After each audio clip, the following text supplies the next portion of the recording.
Hello, hello, my spirited friends, my spirited living family.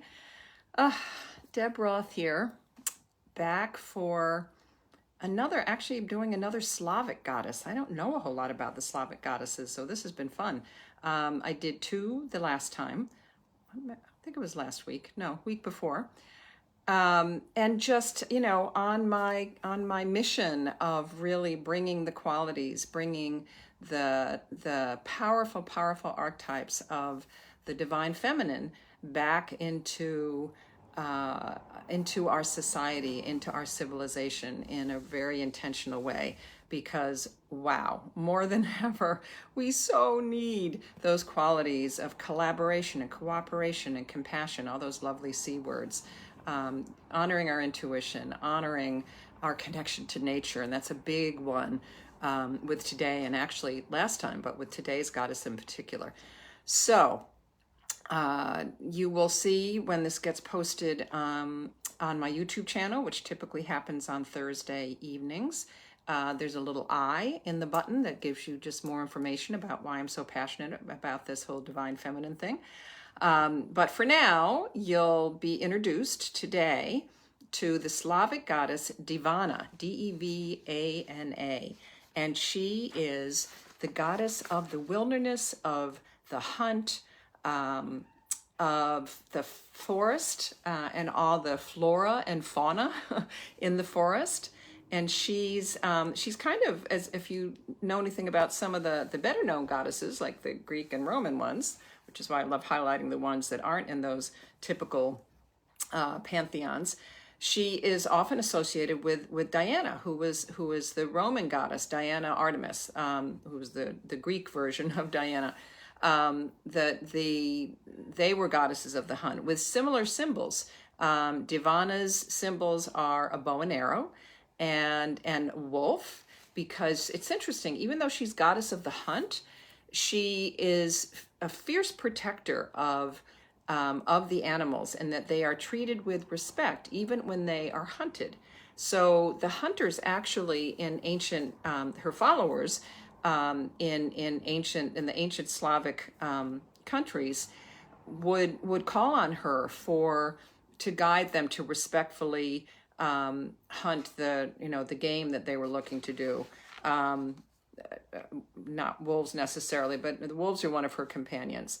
And she was accompanied by make sure I don't know that I have my pronunciation completely right, but the Dziewonie, who are forest nymphs, who are like her handmaidens, and they were as committed as she was to making sure that the balance between human needs and sustaining nature in responsible ways were being honored.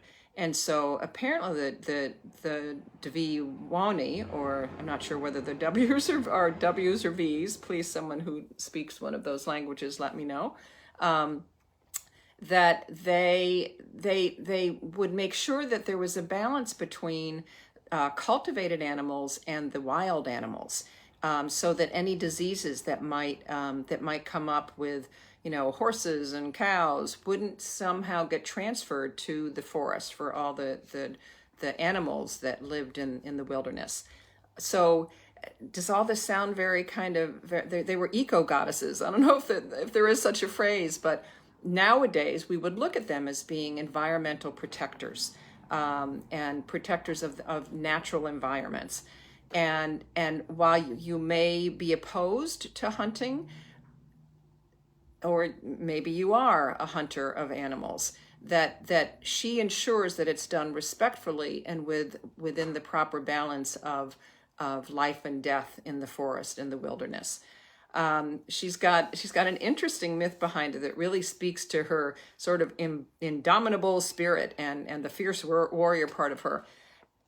She decided, because she was so powerful, that she wanted to have dominion over the whole world, and not just the forest. How did they put it?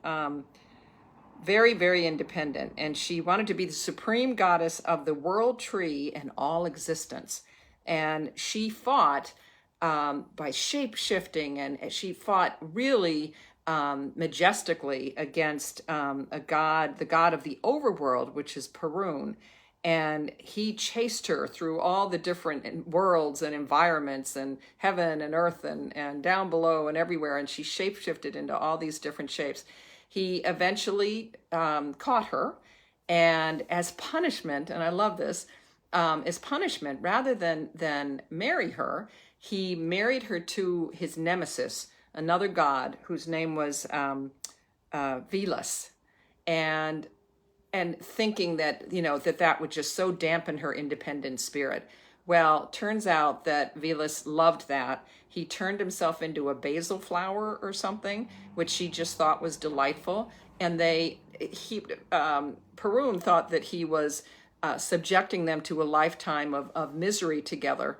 But instead, they came together in this wonderful partnership because Velas honored her independence, and they worked together because of their mutual concern for the forests and for the animals that lived there. So yeah, when the power hungry gods who end up winning think that they're taking care of things one way, it turns out that it didn't work out that way. So kind of the last laugh was on him.